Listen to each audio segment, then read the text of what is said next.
पराक्रम दिवस के मौके पर प्रधानमंत्री नरेंद्र मोदी का संबोधन सीधे सुनाते हैं आपको। यहां कितने ही सेनानियों के प्राणों की आहुति हुई, लेकिन स्वतंत्रता संग्राम की चिंगारी बूझने की जगह और तेज होती चली गई। और उसका परिणाम यह हुआ कि अंडमान निकोबार की यही धरती आजाद भारत के प्रथम सूर्योदय की साक्षी बनी। 1947 से भी पहले 30 दिसंबर 1943 उस दिन यहां समंदर की लहरों को साक्षी रखते हुए भारत का तिरंगा फहराया गया। मुझे याद है साल 2018 में जब इस महान घटना के 75 साल हुए थे, तब 30 दिसंबर के ही दिन मुझे अंडमान में उसी स्थान पर तिरंगा फहराने का सौभाग्य मिला था। राष्ट्रगान की धुन पर समंदर के तट पर तेज हवाओं में लहराता वो तिरंगा जैसे आह्वान कर रहा था कि देखो, आज कितने अनगिनत स्वतंत्र सेनानियों के सपने पूरे हुए हैं। भाइयों बहनों, आजादी के बाद अंडमान निकोबार द्वीप समूह के इस गौरवशाली इतिहास को सहेजा जाना चाहिए था, लेकिन उस दौर में सत्ता में पहुंचे लोगों के भीतर एक असुरक्षा की भावना थी। वो आजादी का श्रेय केवल केवल एक परिवार तक सीमित रखना चाहते थे। इस राजनीतिक स्वार्थ में देश के इतिहास की उपेक्षा कर दी गई। अंडमान निकोबार को भी गुलामी की पहचान से जुड़ा रहने दिया गया। इसके द्वीप आजादी के 70 साल बाद भी अंग्रेज अधिकारियों के नाम से जाने जाते थे। हमने इतिहास के इस अन्याय को खत्म किया। इसलिए पोर्ट ब्लेयर आज श्री विजयपुरम बन चुका है।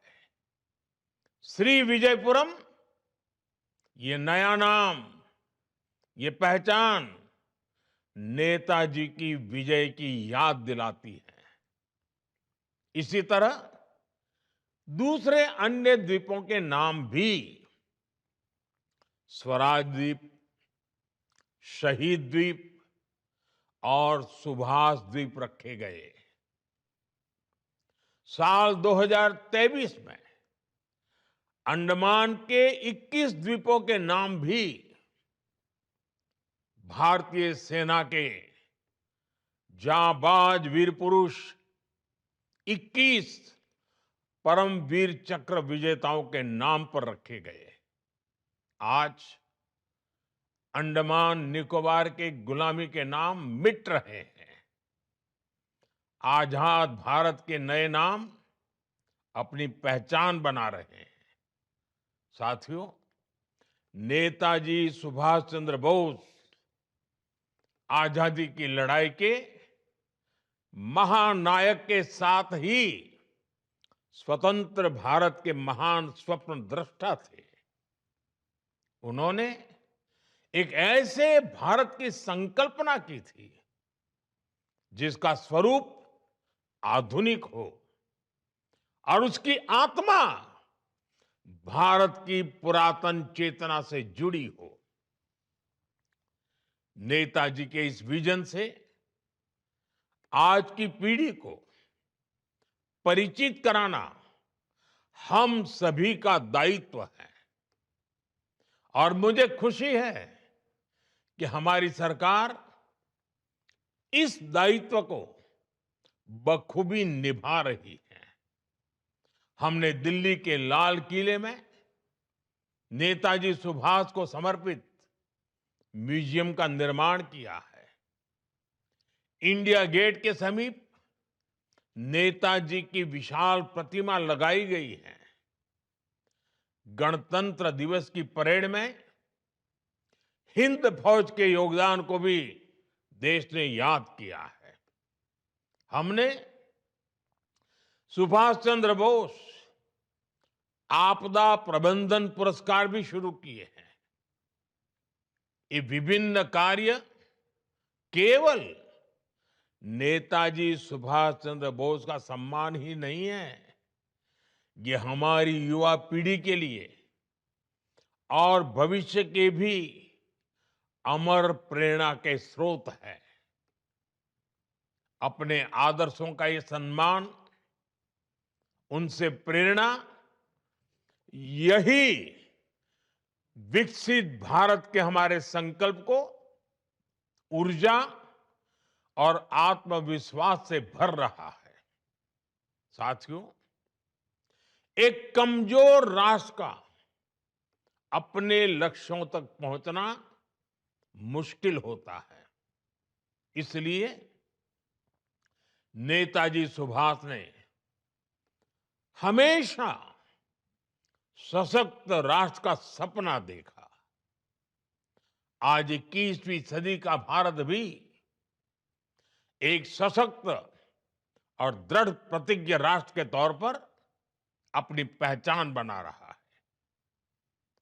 अभी अभी आपने देखा है, ऑपरेशन सिंदूर भारत को जख्म देने वालों के घर में घुसकर हमने उन्हें तबाह कर दिया। भारत आज शक्ति बढ़ाना भी जानता है, शक्ति संभालना भी जानता है और उसका इस्तेमाल करना भी जानता है। नेताजी सुभाष के समर्थ भारत के विजन पर चलते हुए आज हम डिफेंस सेक्टर को आत्मनिर्भर बनाने में जुटे हैं। पहले भारत सिर्फ विदेशों से हथियार मंगाने पर आश्रित रहता था। आज हमारा डिफेंस एक्सपोर्ट 23,000 करोड़ को पार कर चुका है। भारत में बनी ब्रह्मोस और दूसरी मिसाइलें कितने ही देशों का ध्यान खींच रही है।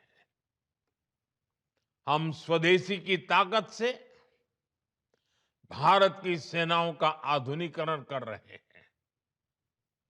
भाइयों बहनों, आज हम 140 करोड़ देशवासी विकसित भारत के संकल्प के लिए एकजुट होकर काम कर रहे हैं। विकसित भारत का ये रास्ता आत्मनिर्भर भारत अभियान से मजबूत होता है। इसे स्वदेशी के मंत्र से ताकत मिलती है।